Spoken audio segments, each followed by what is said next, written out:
I stood in the pre-op room at Metropolitan General Hospital, hospital gown tied awkwardly behind my back, watching the IV drip that would soon carry me into surgery. The kidney I'd carried for 62 years was about to save my son Michael's life. After 3 years of dialysis, watching him grow weaker with each treatment, this moment felt like redemption. The matching bracelet on my wrist bore his patient number alongside mine. But as I adjusted the thin cotton gown, my 8-year-old grandson Tommy burst through the door, tears streaming down his face. His small hands clutched a crumpled piece of paper, and his words came out in desperate gasps. "Grandma, you can't do this surgery. Dad isn't really sick." The paper trembled in his grip as he thrust it toward me, and I saw letterhead from Westside Medical Laboratory. My world tilted sideways.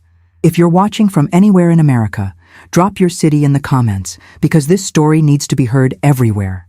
The clock showed 7:30 a.m., and surgery was scheduled for 8 o'clock.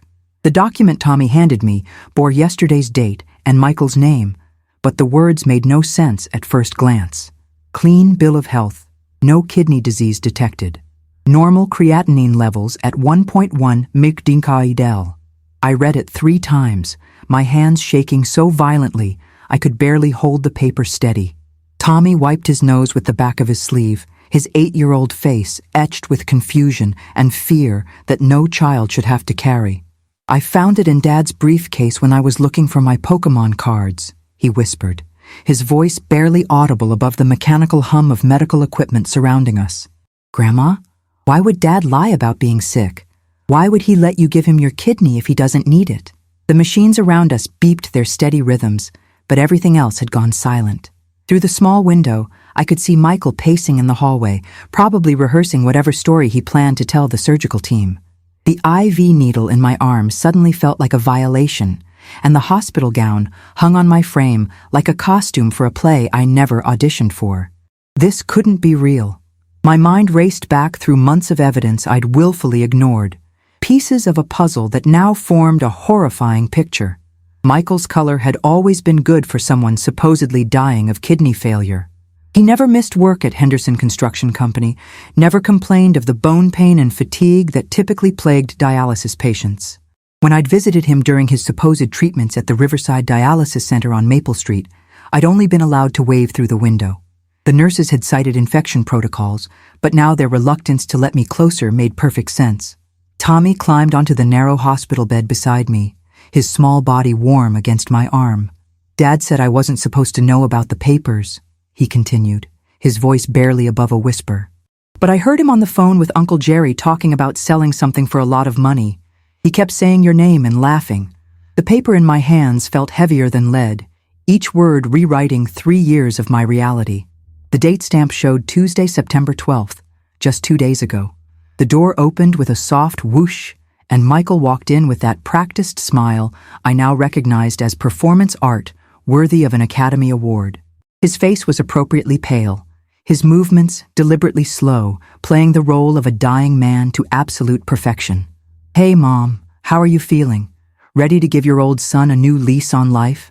He reached for my hand, and I noticed his skin was warm and healthy, not the cool, dry texture of someone with failing kidneys.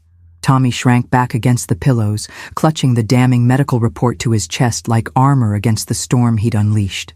Michael's eyes flicked to his son, then to the paper, and his entire demeanor shifted in a heartbeat. The mask slipped for just a moment, revealing something calculating and cold underneath that made my blood run ice cold. "Tommy, what are you doing here? You're supposed to be at Roosevelt Elementary." His voice carried an edge I'd never heard before, sharp enough to cut through the last threads of my denial. The boy's lower lip trembled, but he held his ground with fierce courage. "Michael James Patterson," I said, using his full name the way I had when he was caught stealing candy from Morrison's corner store as a child. "Explain this medical report." My voice came out steadier than I felt, though my heart hammered against my ribs hard enough to register on the monitors beside my bed. He glanced toward the door, probably calculating whether he could still salvage his elaborate plan. The surgical team would arrive in 15 minutes to wheel me into operating room 7. The numbers on that report echoed in my skull like a church bell tolling for the dead. Healthy kidneys being sold illegally was something I'd heard whispered stories about on the evening news. But this wasn't some back-alley operation in a foreign country. This was Metropolitan General Hospital, where my premier health insurance would cover the procedure and Michael would walk away with a pristine organ he could sell through whatever illegal network he'd discovered. Tommy's small hand found mine, and I squeezed it gently. Whatever happened next, I wouldn't let my grandson watch his father destroy what remained of our family while wearing the mask of a grateful patient. Michael's jaw tightened, and for a moment, I saw the stubborn 5-year-old who used to throw tantrums in the cereal aisle when caught switching price tags. "Mom, you don't understand the situation here. That report is old, from before the kidney disease progressed to stage 5. Tommy found something he shouldn't have and doesn't understand the medical complexity." His voice carried that same wheedling tone he'd used to talk his way out of trouble throughout his childhood, but the confidence was cracking around the edges. But the report was dated September 12th yesterday, and the lab values were crystal clear. I'd worked as a medical secretary for 30 years at St. Mary's Hospital before retiring. I knew how to read creatinine levels, bun ratios, and glomerular filtration rates. These showed kidneys functioning at 100% capacity. Tommy pressed closer to my side, his small body a warm reminder of what was truly at stake here. Through the window, I could see a nurse approaching with a wheelchair and preoperative medications. In 10 minutes, they'd want to start my sedation protocol. The clock on the wall ticked away seconds that felt like geological epochs. The nurse knocked once and entered with professional efficiency, clipboard in hand and a practiced smile that didn't quite reach her tired eyes. "Mrs. Patterson, we're ready to begin your preoperative medications. How are you feeling this morning?" Her name tag read Jennifer Walsh, RN, and she moved with the efficient grace of someone who'd shepherded thousands of patients through these same rituals over 2 decades of hospital service. Michael straightened his shoulders and slipped back into his dying son performance, but I could see the sweat beading at his hairline despite the air conditioning. Tommy still clutched the medical report, his knuckles white with determination that reminded me of his grandfather's stubborn streak. I looked at Jennifer's kind face and made a decision that felt like stepping off the edge of the Grand Canyon. "Jennifer, I need to speak with Dr. Matthews immediately. There's been a significant development that affects today's surgery." Michael's sharp intake of breath was audible across the small room, and his hand moved toward Tommy in a gesture that might have been protective or threatening. The nurse's professional demeanor shifted slightly, her training kicking in as she sensed tension crackling through the room like electricity before a thunderstorm. "Of course, Mrs. Patterson. Is everything all right with your medical condition?" Jennifer's eyes moved between Michael and me with the practiced assessment of someone trained to read family dynamics that didn't fit standard preoperative protocols. I could see her processing the scene, taking in Tommy's tear-streaked face and the paper he held like evidence at a trial. Michael stepped forward, his voice taking on that reasonable tone I'd learned to distrust over 3 decades of motherhood. "Mom's just experiencing pre-op anxiety. You know how it is with older patients. Maybe we could get her something to calm her nerves before surgery?" But Jennifer had worked in hospital environments long enough to recognize the difference between surgical anxiety and something far more complex and potentially dangerous. Her gaze lingered on Tommy, whose 8-year-old face couldn't hide the fear and confusion written there in bold letters. The medical report crackled as his small fingers tightened around it, and I made a silent prayer that my grandson would forgive me for what I was about to expose him to. Sometimes the truth arrives wearing the face of a child, and wisdom means listening even when it threatens to shatter everything you believed about the people you love most. "I need to show you something that changes everything," I said, gently extracting the paper from Tommy's death grip. Jennifer moved closer, her professional curiosity overriding standard preoperative protocol as she sensed something significant unfolding. The report unfolded between us like a roadmap to a country I'd never wanted to visit.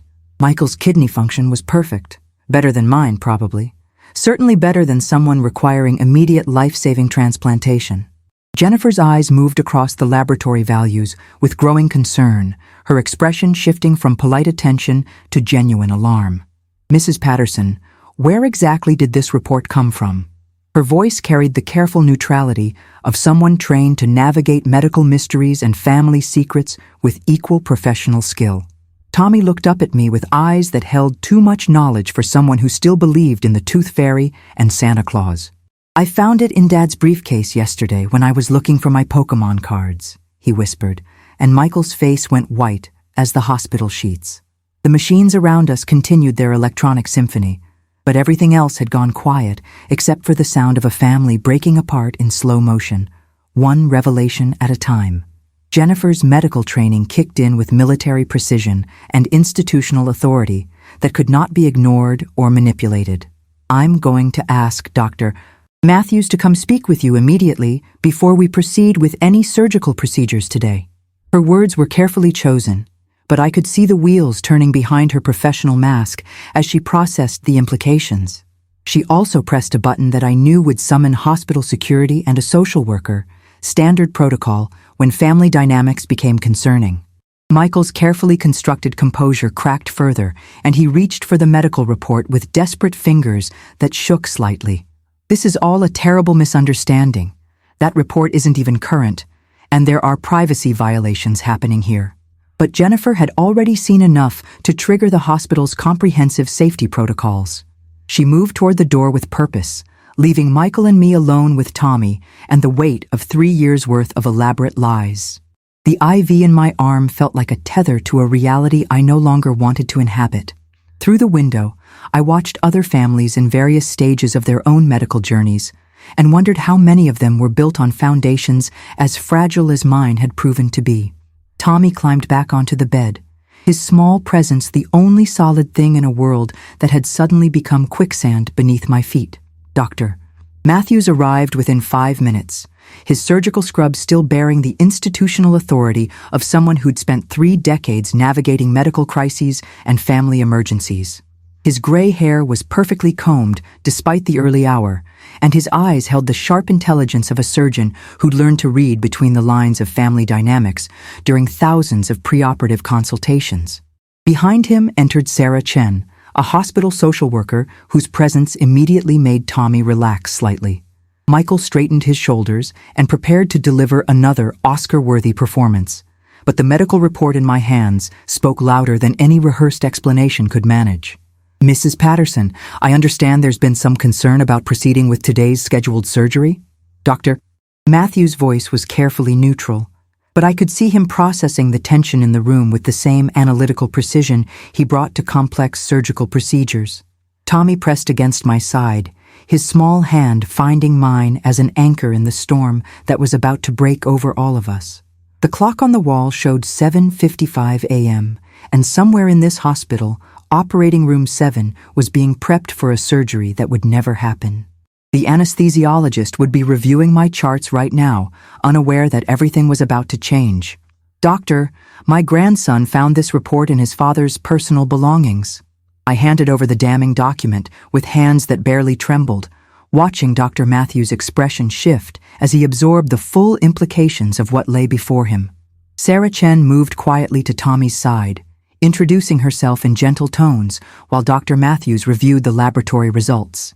His eyes moved from the paper to Michael, then to Tommy's tear-stained face, and finally back to me with growing understanding. The silence stretched like a wire under tremendous tension, each second adding weight to the evidence between us.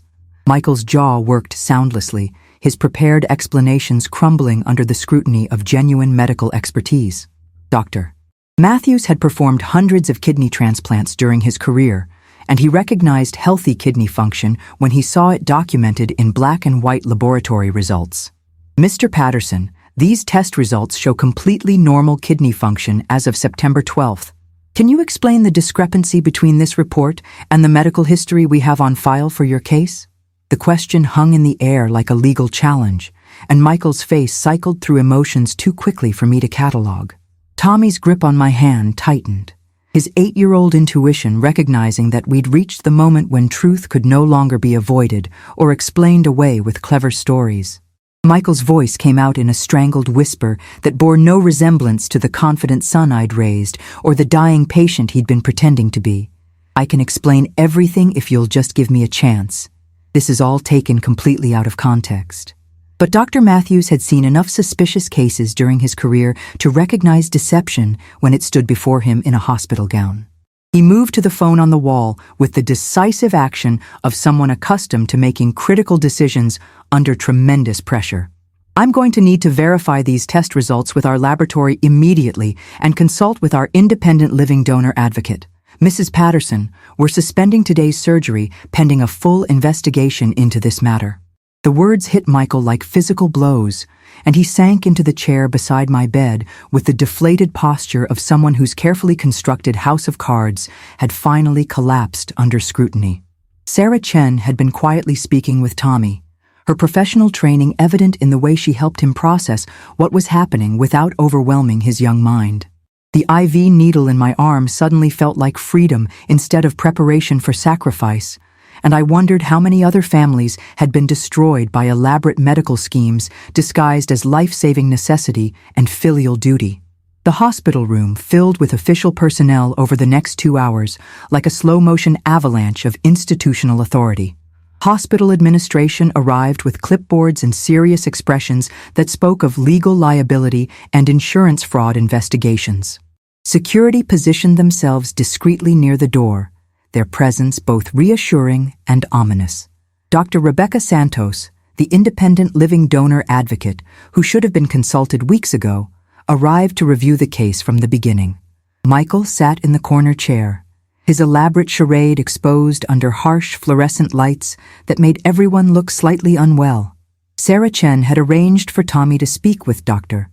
Martinez, a child psychologist who specialized in helping children process family crises. The medical fraud investigation revealed that the dialysis treatments had been fabricated through forged insurance claims and identity manipulation at the Riverside Center. The scheme had involved corrupt staff members who'd created false patient records and billing statements. What emerged was a sophisticated operation designed to harvest healthy organs from willing family donors through emotional manipulation and fraudulent medical documentation. Tommy stayed close to me throughout the questioning, his small presence a reminder that children sometimes possess the clearest vision when adults become lost in elaborate deceptions. Detective Maria Rodriguez arrived at 11 a.m., her badge gleaming under the hospital lights as she began documenting what would become a complex fraud investigation. Michael had been detained for questioning, but not formally arrested, as the legal process required thorough documentation of the scheme's scope and participants.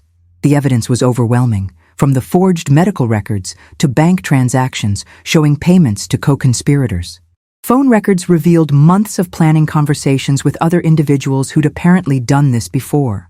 The real medical reports painted a picture of a perfectly healthy 35-year-old man who'd constructed an elaborate terminal illness to manipulate his mother into sacrificing her health for his financial gain. Tommy answered the detective's questions with Dr. Martinez present, his 8-year-old honesty providing crucial details about overheard conversations and suspicious documents. I sat in my hospital gown, watching my son's deception unravel, while hospital staff worked around us with professional efficiency.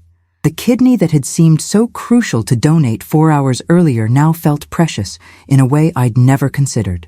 The investigation would take weeks to complete, but the immediate danger to my health had been eliminated by a child's courage and a crumpled piece of paper.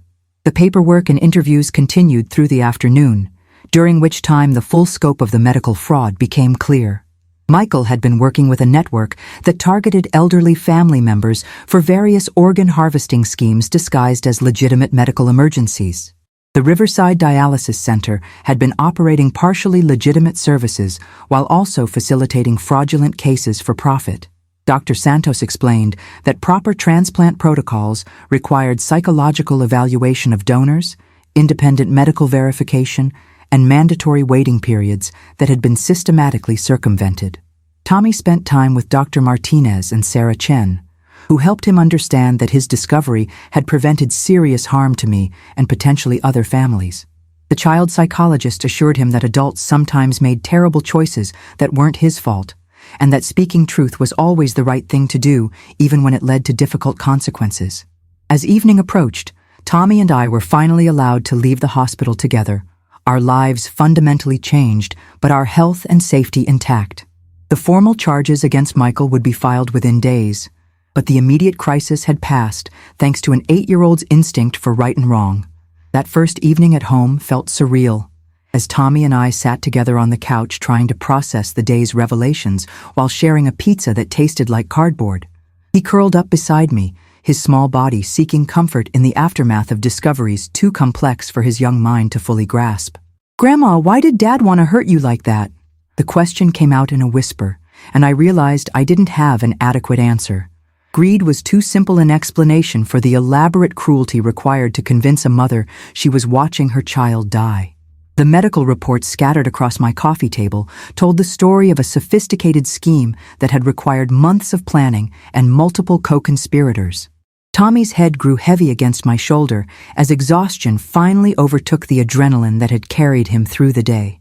Outside my window, the neighborhood continued its normal rhythms, unaware that a small boy's courage had prevented a crime that would have destroyed more than just one family.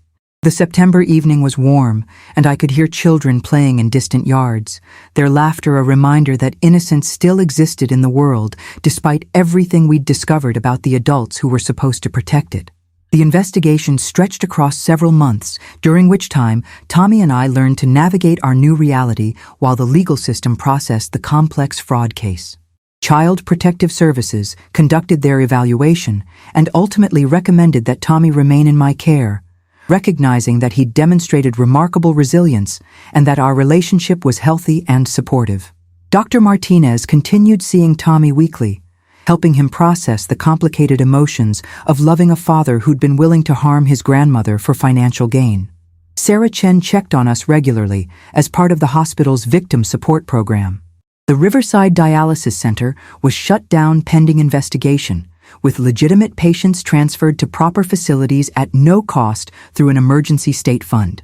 Michael's formal charges included medical fraud, elder abuse, conspiracy, and insurance fraud, carrying potential sentences that could mean years in prison.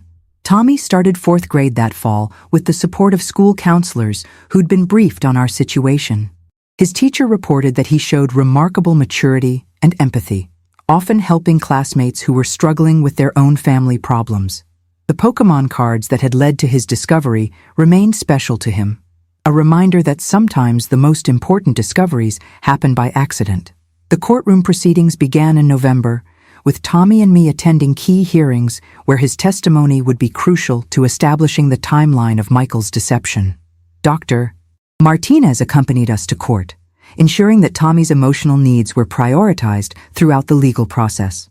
The judge, the Honorable Patricia Chen, had extensive experience with complex fraud cases and took special care to protect Tommy from unnecessarily traumatic testimony. Michael appeared each day looking smaller and more defeated, his elaborate schemes exposed under legal scrutiny.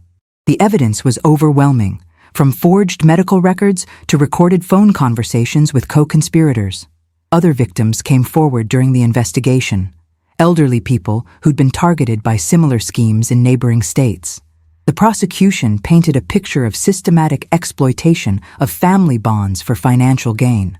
Tommy's testimony was brief but powerful, his simple honesty contrasting sharply with the elaborate lies that had nearly destroyed our family. When the verdicts were read in January, Michael was found guilty on all counts. The judge sentenced him to 7 years in federal prison, noting that the betrayal of family trust made his crimes particularly heinous. Justice felt both necessary and heartbreaking, the end of one chapter in our lives and the beginning of another. Walking out of the courthouse that final day, Tommy and I stepped into winter sunlight that felt clean and promising despite everything we'd endured. He slipped his small hand into mine, a gesture that had become natural over the months since that terrible morning in the hospital room. "Grandma, do you think Dad will be different when he gets out?" The question hung between us like a bridge to a future neither of us could fully predict. 7 years seemed like forever to a 9-year-old, encompassing birthdays and holidays and school milestones that would pass without Michael's presence. I thought about the son I'd raised, the little boy who'd brought me dandelions and written Mother's Day cards in crayon, trying to reconcile those memories with the man who'd been willing to harvest my organs for profit. Change was possible through genuine reflection and accountability, but trust once broken required years to rebuild. Tommy's resilience continued to amaze me, his ability to love both his father and me, despite the complicated truth of what had transpired. The victim advocacy coordinator had arranged for counseling support and financial assistance during Michael's incarceration. Our future felt manageable now, built on foundations of honesty rather than the elaborate deceptions that had nearly destroyed everything we valued.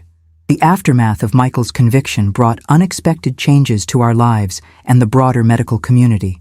The case had attracted attention from medical ethics boards and transplant organizations nationwide, leading to improved protocols for verifying donor-recipient relationships.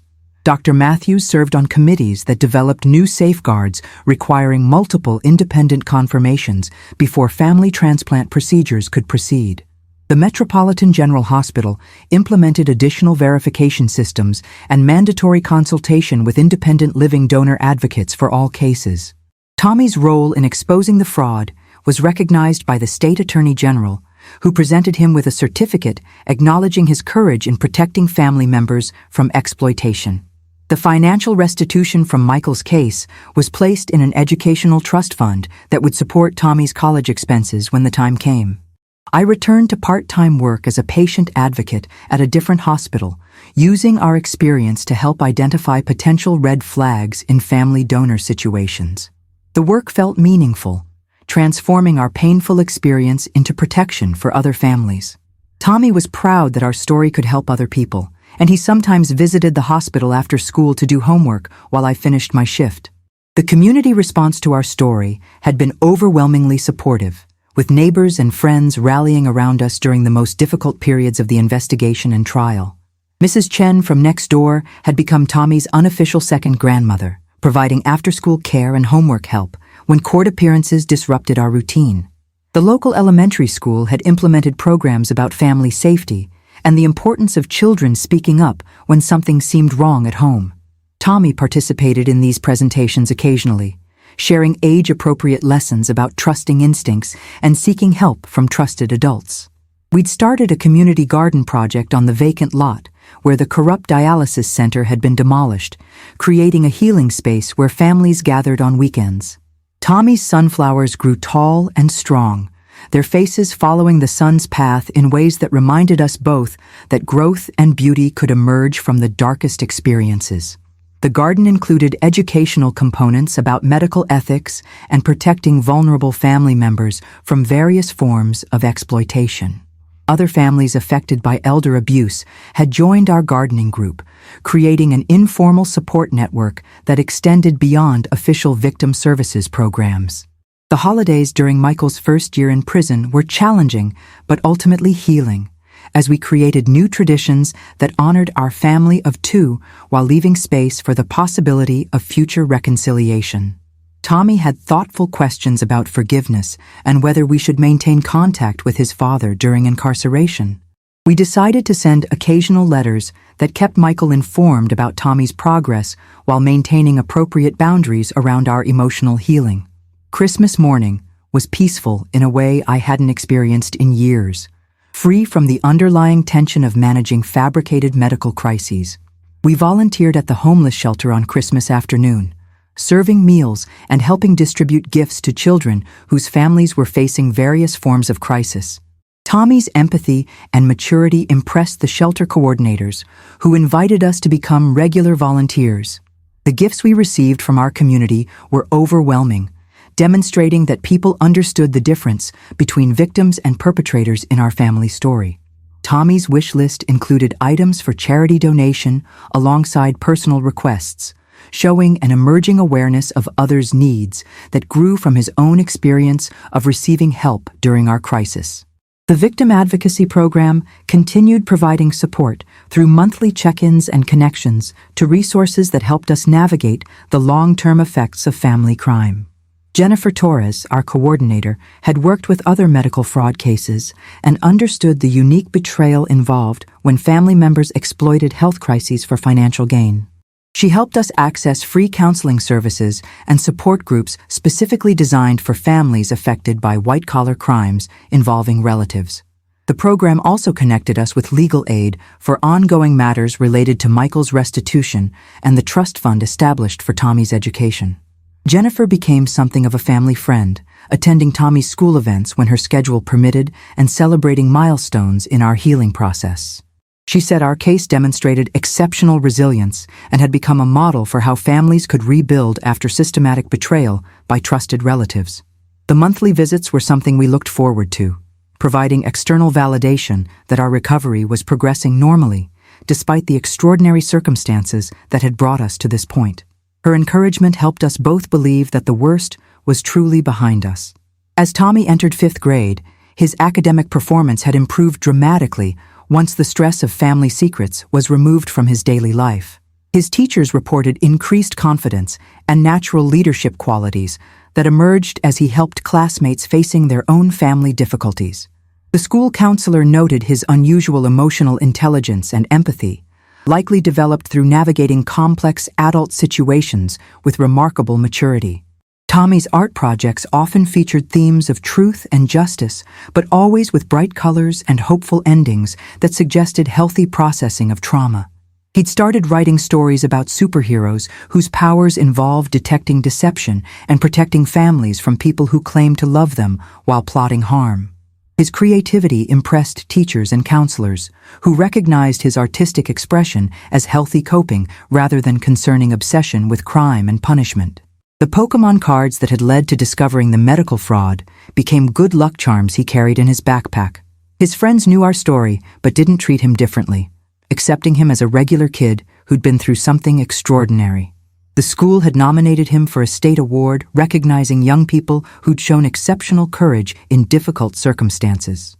The letters Michael sent from federal prison arrived every few months, filled with apologies that gradually became more genuine as his incarceration continued. Tommy read them with me, his developing wisdom helping him distinguish between self-serving explanations and authentic remorse for the harm he'd caused our family. "Dad's starting to understand why what he did was so bad," Tommy observed after reading a particularly honest letter about the impact of his choices on everyone involved. His insight continued to amaze me. This child who'd prevented a serious crime while still believing in magic and fairy tales. I responded to Michael's letters carefully, maintaining boundaries while leaving room for potential reconciliation if he demonstrated genuine change and accountability over time. 7 years provided opportunity for reflection and growth, but also allowed Tommy and me to establish our own traditions without constant disruption from crisis and deception. Our future felt secure now, built on foundations of honesty rather than the elaborate fictions that had nearly cost us everything we truly valued.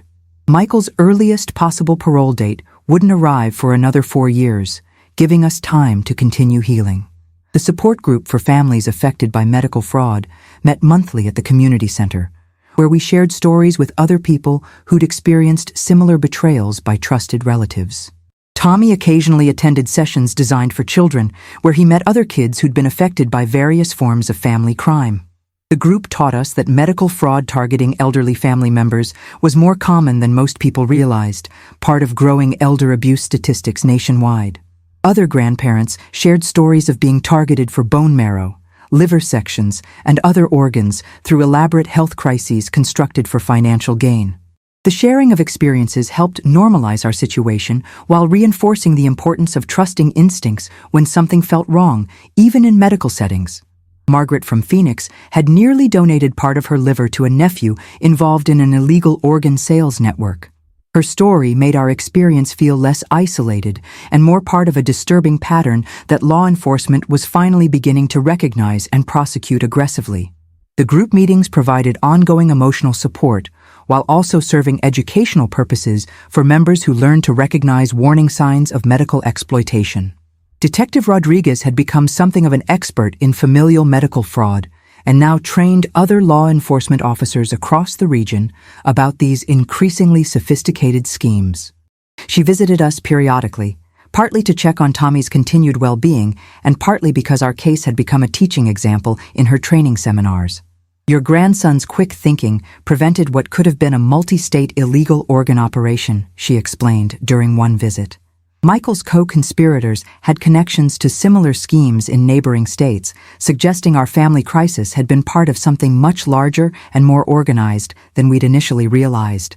Tommy felt proud when Detective Rodriguez praised his courage, though we worked with Dr. Martinez to ensure he didn't carry misplaced guilt for exposing his father's crimes. The counselor assured us this was normal, that children who revealed adult wrongdoing often struggled with complex emotions about loyalty and truth-telling. We consistently reinforced that his actions had saved lives, including mine, and that honesty was always the right choice, even when it led to painful consequences for people we loved. His emotional development remained remarkably healthy, given the extraordinary circumstances he'd navigated with such maturity and grace. The medical ethics reforms that emerged from our case were being implemented at hospitals throughout the state and several neighboring regions. The protocols now required psychological evaluation of all donors, independent medical verification from multiple sources, and mandatory waiting periods that couldn't be waived regardless of claimed urgency. Dr. Santos, the independent living donor advocate, had testified before legislative committees about the need for stronger safeguards against medical fraud targeting family members.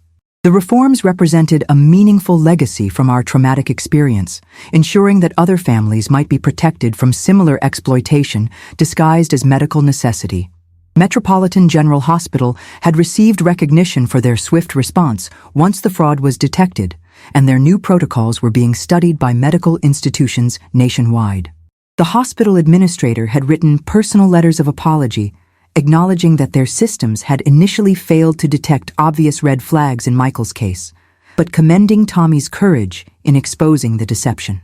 These changes couldn't undo our trauma, but they provided some sense that our suffering had contributed to preventing future victims from experiencing similar betrayals by people they trusted most. The financial aspects of our recovery had been managed through victim compensation programs and the trust fund established from Michael's seized assets and court-ordered restitution.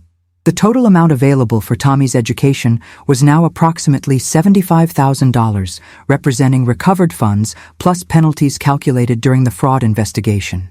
While money couldn't compensate for emotional trauma or broken trust, it would help secure Tommy's educational future without burdening our modest household budget. I'd found purpose in my part-time work as a patient advocate, using our experience to help identify potential medical fraud and support other families facing similar crises. The hospital staff had embraced Tommy as something of a mascot when he visited after school, impressed by his maturity and quick wit. Dr. Patterson in cardiology often joked that Tommy would make an excellent detective or medical investigator someday, given his natural instinct for uncovering hidden truths and protecting vulnerable people from exploitation. The work felt meaningful, transforming our painful experience into practical help for others while providing financial stability during this transitional period in our lives. The community garden that had replaced the demolished dialysis center became a symbol of renewal and healing for many families beyond just our own. Tommy took pride in maintaining the section where we grew vegetables donated to the local food bank, and his sunflowers had become a landmark that attracted visitors from throughout the neighborhood. The garden included educational components with monthly speakers discussing various topics related to protecting vulnerable family members from exploitation and abuse. Tommy had suggested the educational program after attending several sessions and realizing many people didn't understand warning signs of medical fraud and elder abuse. His input was taken seriously by the organizing committee, and he now helped distribute informational brochures and set up chairs for presentations. The garden had attracted other families affected by various forms of financial crime, creating an informal support network that complemented official victim services programs. We met monthly for planning sessions and seasonal celebrations that honored both individual healing and community resilience. The space felt sacred in ways that honored both our trauma and our recovery, showing that beautiful things could grow from ground that had been poisoned by deception and carefully tended back to health through patience and honest work. As I write this story almost 3 years after that September morning in the hospital room, Tommy is thriving in 6th grade, while Michael serves his federal sentence with his first parole hearing still several years away. The kidney I almost donated remains healthy and functional, monitored through regular checkups that remind me to value my own well-being rather than automatically sacrificing it for people who might not deserve such devotion. Our family has been rebuilt on foundations of honesty and mutual respect, rather than the elaborate deceptions that nearly destroyed everything we cherished. The illegal organ scheme that Michael had planned was redirected through court orders toward helping legitimate transplant patients afford the genuine medical care they desperately needed. The medical report that Tommy discovered that morning remains framed in our living room, a reminder that truth often comes in unexpected packages, and that children sometimes possess wisdom adults have lost through cynicism and misplaced loyalty. Sometimes justice arrives wearing the face of a child, and healing begins the moment someone finds courage to speak truth even when it threatens to shatter everything they thought they knew about love and family. Our story continues evolving as Tommy grows into adolescence, and I navigate the complexities of being both grandmother and guardian to a child whose courage saved my life. The counseling sessions continue, helping us both process ongoing emotions while building skills for whatever challenges the future might bring our way. Tommy's resilience continues amazing me. His ability to maintain hope and trust despite witnessing adult failures that might have broken a less resilient spirit. The support network we've built includes teachers, neighbors, medical professionals, and other families who understand that recovery from betrayal requires community rather than isolation.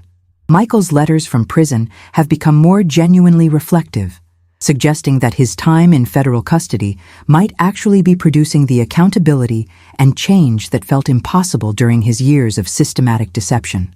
Whether he'll earn genuine forgiveness remains to be seen, but Tommy and I have learned to build our happiness on foundations that don't depend on anyone else's choices or behavior. The kidney I almost lost that September morning continues functioning perfectly, a daily reminder of how close we came to an irreversible tragedy disguised as medical necessity.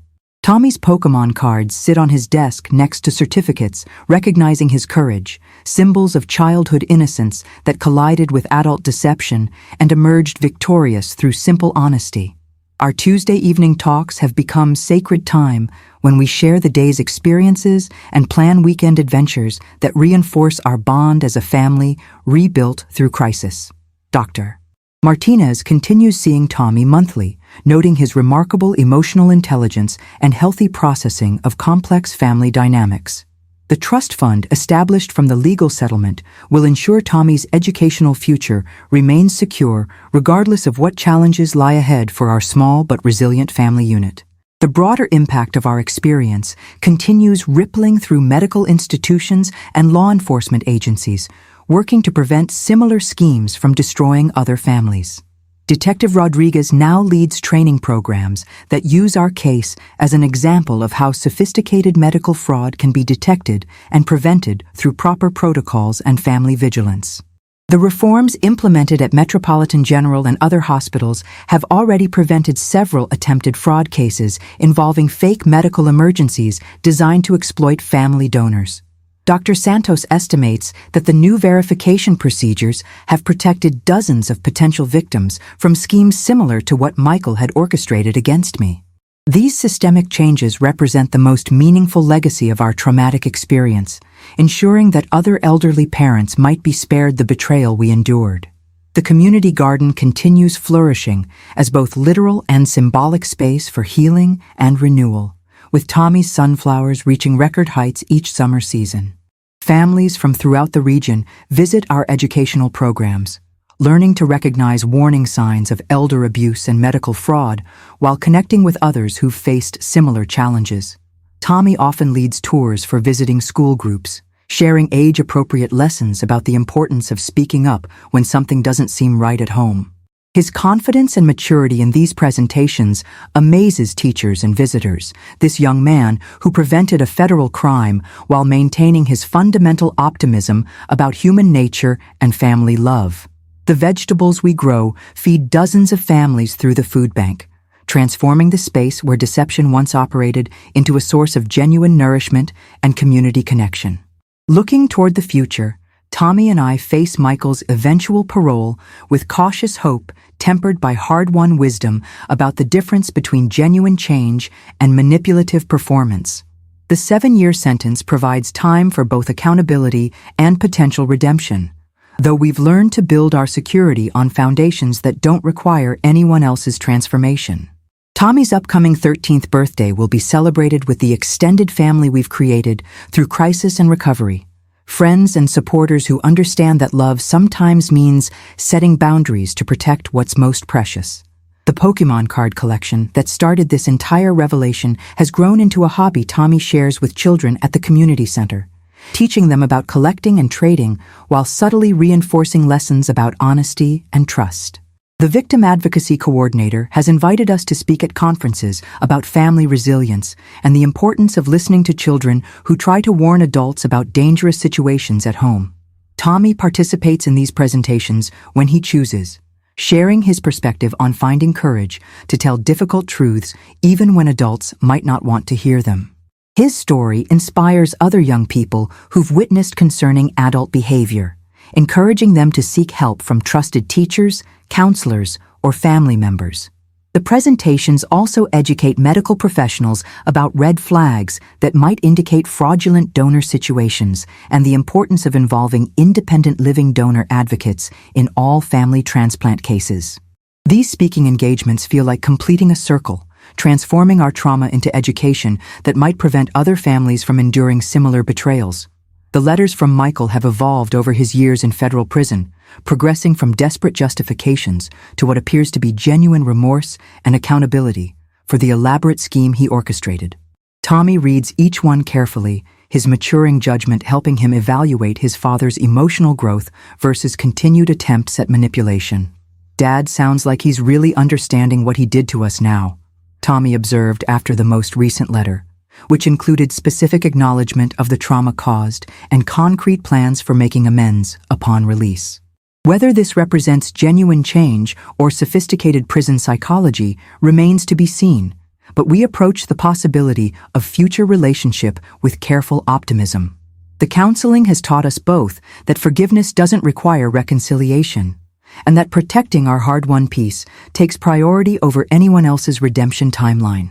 As Tommy prepares for high school next year, his academic excellence and emotional maturity have earned him recognition as a student leader and peer counselor at Roosevelt Elementary. His teachers recommend him for accelerated programs that will challenge his intellect while continuing to nurture the empathy and wisdom that emerged from our shared crisis. The trust fund will easily cover his educational expenses through college, and his interests in both criminal justice and medical ethics suggest career paths where his unique experience might serve others facing similar challenges. Dr. Martinez believes Tommy has processed the trauma in remarkably healthy ways, developing resilience and insight that will serve him throughout his life. His artwork now focuses on themes of justice and healing rather than the earlier pieces about deception and betrayal, suggesting continued emotional growth and processing. The medical community continues learning from our case, with Dr. Matthews serving on national committees, developing best practices for family donor situations and fraud prevention. The protocols implemented after our experience have been adopted by transplant programs nationwide, requiring multiple independent verifications and mandatory cooling-off periods that prevent emotional manipulation from overriding medical judgment. My work as a patient advocate has expanded to include training hospital staff about recognizing potential fraud indicators and supporting families through complex medical decisions. The position provides both financial stability and meaningful purpose, transforming our painful experience into practical protection for others. Tommy visits occasionally after school, charming staff with his quick wit while doing homework in the break room that's become his second home. The annual anniversary of that September morning brings mixed emotions as we remember both the trauma of discovery and the gratitude for Tommy's courage that prevented irreversible harm. We mark the date quietly with a special dinner and reflection on how far we've traveled from those dark hours when our family's foundation seemed completely shattered.